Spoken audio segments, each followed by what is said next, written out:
अस्सलाम वालेकुम, मेरा नाम है मोना। मैं सऊदी अरब में रहती हूँ और ये है हमारे केरला ट्रिप के दूसरे दिन की कहानी। पहला दिन कोची शहर में गुजारने के बाद दूसरे दिन की तैयारी हम लोगों ने फजर की नमाज पढ़कर की। नमाज के बाद नहाया धोया, मेकअप किया, तैयार वैयार हुए, बैग पैक किए और नीचे उतर गए नाश्ते के लिए। वैसे तो घर में एक चिप्स के पैकेट के लिए कलेश होता है, लेकिन यहाँ पर वीडियो बनाने के लिए एक दूसरे के मुँह में निवाला ठूस रहे हैं, वो भी प्यार से। ओके गाइस, जिस रिजॉर्ट में हम लोग रुके हुए हैं यहाँ का खाना वल्लाहि लाज़िम बहुत ज्यादा अच्छा है। ठीक है, ऑनेस्ट ओपिनियन, क्योंकि मसाला ये वो यहाँ का हम लोग को लग रहा था कि अलग होगा, हमारे टेस्ट से बहुत अलग होगा।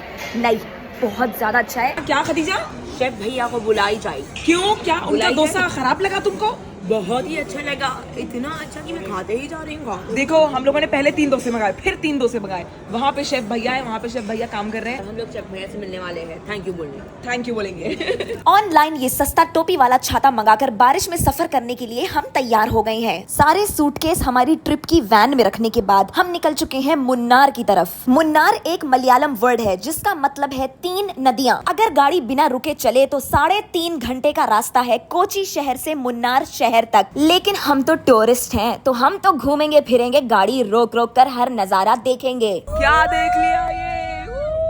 रास्ता बहुत ही ज्यादा खूबसूरत था, हवा ठंडी चल रही थी, बारिश का अभी तक कोई नामो निशान नहीं था। हल्की सी ठंडी धूप निकली हुई थी और वैन वाले रियाज भैया भी हमें बहुत अच्छी लोकेशंस दिखाते हुए लेके जा रहे थे। एक बात का डिस्कशन हमारी फैमिली में चल रहा था कि क्या खुद की गाड़ी लेकर हम खुद ड्राइव कर यहाँ से वहाँ यहाँ पर घूम सकते थे। जवाब था नहीं, क्योंकि ये सड़कें सिर्फ प्रोफेशनल ड्राइवर्स के लिए है या तो यहाँ रहने वाले लोगों के लिए है, क्योंकि एक ही रास्ते से आने और जाने वाले गाड़ियाँ थे 2 वेज में। और क्योंकि मुन्नार एक हिल स्टेशन है तो वहाँ का रास्ता भी पहाड़ी था, जिस पर ड्राइव करना सिर्फ एक प्रोफेशनल को ही आता है। सुबह के 10:50 पर हम होटल से निकले थे और हमारी पहली डेस्टिनेशन पे पहुँचते हुए हमें लग गए 2:11 दोपहर के। चाहिए पारा वाटरफॉल। चाहिए पारा waterfall. Okay, wow guys,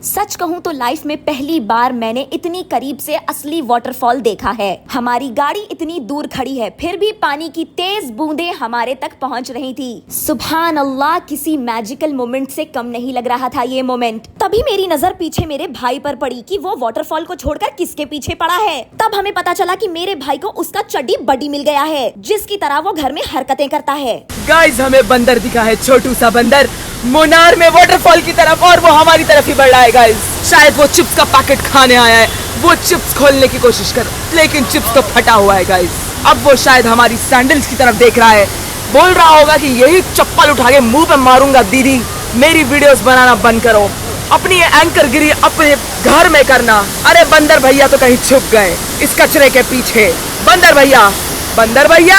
okay guys, छोड़िए बंदर भैया को, देखते हैं वाटरफॉल। ये है वाटरफॉल गाइस। ये गुलाब का फूल कहाँ से आया ये मुझे याद नहीं है, लेकिन इसके साथ ढेर सारी वीडियोस और कंटेंट बना लिया हमने। झटक कर जुल्फ जब तुम बारिशें आजाद करती हो अच्छी लगती हो, लेकिन शायद मैं बहुत ही भयानक लग रही थी, इसलिए मैंने अपनी बहन को घसीट लिया अपनी तरफ मेरे साथ क्यूट वीडियोस बनाने के लिए। बाहें खोलकर प्रकृति के इस सुंदरता को अपने में समाने की कोशिश भी की, लेकिन पानी के तेज प्रेशर की वजह से हवा भी तेज चल रही थी, जिसकी वजह से मेरी कमीज का अम्ब्रेला बन गया। दुपट्टा लहराकर एस्थेटिक वीडियोस भी लेने की कोशिश की, लेकिन फिर से वही बात हो गई। तभी मैंने कैमरा वाली से बोल दिया कि तुमसे नहीं होगा, क्लोजअप ही ले लो। फिर हम रोड के उस पार चले गए। वैसे तो ये हाईवे नहीं है, लेकिन यहाँ की सड़क बारिश के पानी में भीगी हुई है। टूरिस्ट स्पॉट है तो गाड़ियों को स्लो चलना चाहिए, लेकिन फिर भी गाड़ियाँ कभी कभार तेज भाग रही थी, तो इसीलिए हमें संभल के चलना पड़ा। और बिल्कुल खाई के करीब ये सड़क बनी है, जिसके बॉर्डर या बाउंड्री पर मैं खड़ी हुई हूँ। यहाँ के पेड़ इतने लंबे हैं कि हम इतने टाइनी से लगते हैं इसके सामने, ऐसे जैसे 10 माले की कोई बिल्डिंग हो। तो समझ जाइएगा कि मेरे पीछे वाली खाई कितनी गहरी होगी।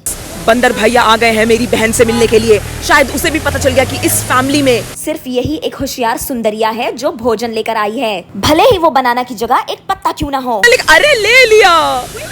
मेरी बहन भाग कर आ गई क्योंकि उसने उस पर चिल्लाया था और बंदर ने मुंह बना लिया था। गाइस, बंदर भैया खाने लगे हैं बनाना की जगह सब्जी, क्योंकि ये है केरला और केरला में हर चीज है हरी हरी। वेजिटेरियन मंकी है ये, वेजिटेरियन।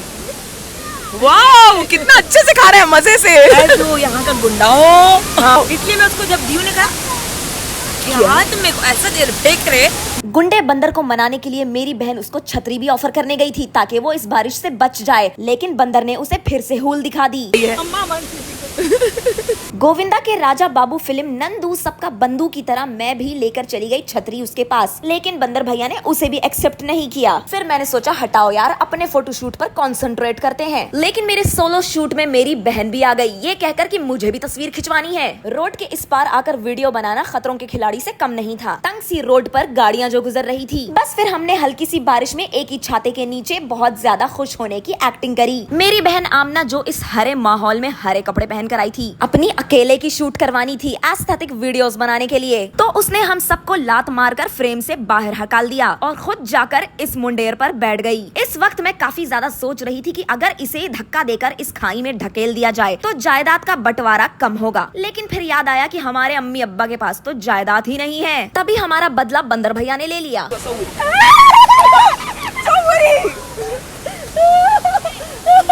प्यार, इश्क और मोहब्बत के नाम पर हम सबको जिंदगी में धोखे ही मिले हैं, इसीलिए सोचा कि एक क्यूट डांस अपनी सिस्टर के साथ ही कर लिया जाए। अब हम अपनी कैमरा वाली सिस्टर को समझाने लगे कि हमें कैसी वीडियो चाहिए कि वो फ्रेम एक जगह स्टिल रखे और हमारी फ्रेम में एंट्री होगी, ताकि थोड़ी सी सीरियस सिनेमैटिक वीडियो बने। अभी तक हमारी इस जगह की खूबसूरती से दिल नहीं भरा था, इसीलिए हम पागलों की तरह बार बार तस्वीरें और वीडियोस खिंचवाए जा रहे थे। ये गुलाब का फूल फिर से कहीं से प्रकट हो गया, जिसे मेरी बहन ने उठाकर अपने बालों में लगा लिया। मुझे अपनी इस वाली बहन पर बचपन से ही शक था कि ये थोड़ा दिमाग से हिली हुई है, क्योंकि वाटरफॉल के पास खड़े होकर भी वो ऐसे चल रही है जैसे कि रोड क्रॉस कर रही है और किसी का इंतजार कर रही है, जबकि वो सिंगल है और उसकी जिंदगी में हाल फिलहाल में कोई आता हुआ हमें नजर नहीं आ रहा। अपनी एक बहन से उसी गुलाब के पत्तों की बारिश करवा दी और फिर बचपन की यादें ताजे करने के लिए बचपन का ही खेल खेलने लगे। हमारी ये सटकी हुई हरकतें देखकर सारे बंदरों ने हमला बोल दिया। सारे बंदरों का झुंड एक साथ वाटरफॉल के पास आ गया, ये देखने के लिए कि ये जगह तो हम रोज ही देखते हैं। ये पागल 3 महिलाएं यहाँ पर इतनी देर से क्या कर रही हैं? आखिर आज इस वाटरफॉल के पास ऐसा क्या नया आ गया? और एक पिंक फेस वाली मॉमी बंदरिया भी आई थी अपने छोटे ब्राउन कलर के बेबी को लेकर, उसे ये डर दिलाने के लिए कि अगर बेटा तू रात को नहीं सोया तो ये 3 भयानक नमूनी आंटियां तुझे उठा ले जाएंगी। तो कोची से मुन्नार जाने के रास्ते में ये हमारी पहली डेस्टिनेशन थी। दूसरी डेस्टिनेशन देखने के लिए मिलते हैं अगली कहानी में। तब तक के लिए लाइक, शेयर, फॉलो करना मत भूलना।